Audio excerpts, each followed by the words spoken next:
저는 오늘부로 더불어민주당을 떠나겠습니다.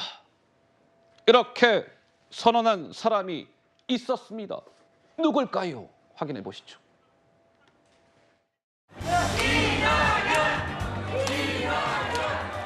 민주당은 이미 낯선 집이 됐습니다. 김대중과 노무현의 정신과 가치와 품격은 사라지고 폭력적이고 저급한 언동이 횡행하는 1인 정당, 방탄 정당으로 변질했습니다. 저의 지지자들은 2년 동안 전국에서 수박으로 모멸받고 처단의 대상으로 공격받았습니다. 그렇게 할 것 같지는 않습니다.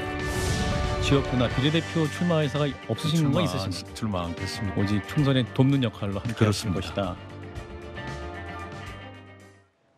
자, 다름 아닌 이낙연 전 민주당 대표가 어제 민주당을 떠났습니다. 저렇게 탈당을 선언을 하자 민주당 진영에서는 이낙연 전 대표를 겨냥하는 목소리가 많이 나왔는데, 이낙연 정치인은 앞으로 아예 정계를 은퇴하시오 등등의 목소리가 나왔습니다. 이어서 듣고 가시죠. 본인이 걸어오셨던 그 정치 인생을 오히려 더 훼손하고 있으시다는 생각이 들어서 좀 안타까운 마음이 많이 들고요. 야권 대통합이라는 그 가치를 과연 이낙연 대표가 있는 것이냐, 그렇지 않다고 생각합니다. 이낙연 전 대표는 오선 국회의원과 전남지사를 지냈습니다. 문재인 정부의 초대 국무총리이자 민주화 이후 최장수 국무총리였습니다. 단 한 번의 희생도 없이 이 모든 영광을 민주당의 이름으로 누리고서도 탈당하겠다고 합니다. 저는 이낙연 전 대표 정계 떠나야 된다고 생각합니다. 탈당이 아니라 출당시켜야 된다고 생각합니다. 자, 정청래 수석 최고는 이낙연 전 대표님 정치적 죽음의 길을 선택하셨군요. 우원식 의원은 국민을 배신하는 일입니다. 김홍걸 의원, DJ 정신을 저버린 건 다름 아닌 이낙연 전 대표입니다. 윤준병 의원은 약간 비아냥거렸다고 해야 되나요? 제2의 안철수의 길에 들어섰네요. 축하. 뭐 이런 비판을 쏟아냈습니다.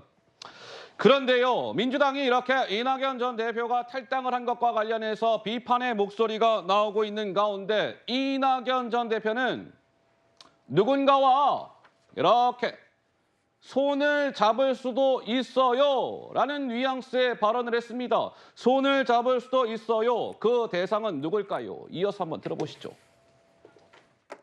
뜻을 같이 하는 사람들은 누구라도 협력할 용의가 있습니다. 나라를 망가뜨릴 정도로 왜곡되고 있는 이 양당 독점의 정치 구도를 깨는 일, 이게 만만치 않은 일이기 때문에 뜻을 같이 하는 사람들은 힘을 모아야 합니다.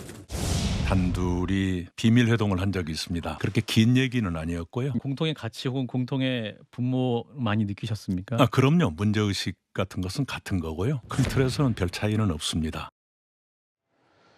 자, 어떻습니까? 먼저 우리 성치훈 부의장님의 말씀을 들어볼게요. 민주당 진영에서는 이낙연 전 대표가 탈당을 한 것과 관련해서 정계를 은퇴하시오 등등의 거친 언사가 쏟아졌는데, 우리 성 부의장님은 이낙연 전 대표의 탈당을 어떻게 평가하고 싶으신지요?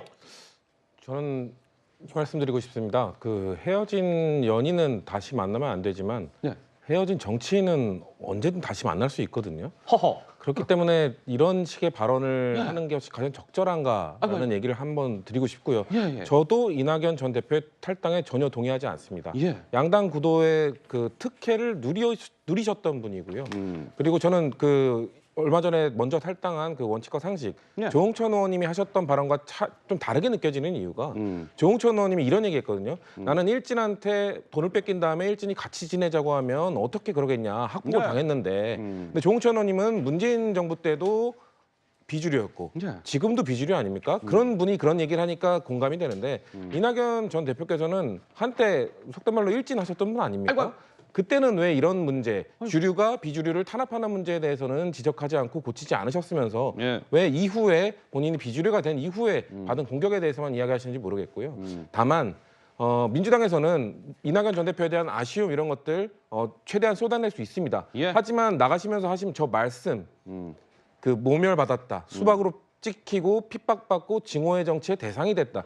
이거는 우리 당이 지금 고쳐야 되는 부분입니다. 안 그러면은 그렇지 않게 되면은 계속해서 탈당하고 아니면 나가는 세력이 있을 수도 있거든요. 이런 정치에 대해서 문제 제기하는 분들을 이해해야 된다는 부분 말씀드리고 싶고 또 한 가지 이준석 신당과의 연대 말씀하셨는데 저는 그 낙동강 오리알 되실 가능성이 있다. 아이고.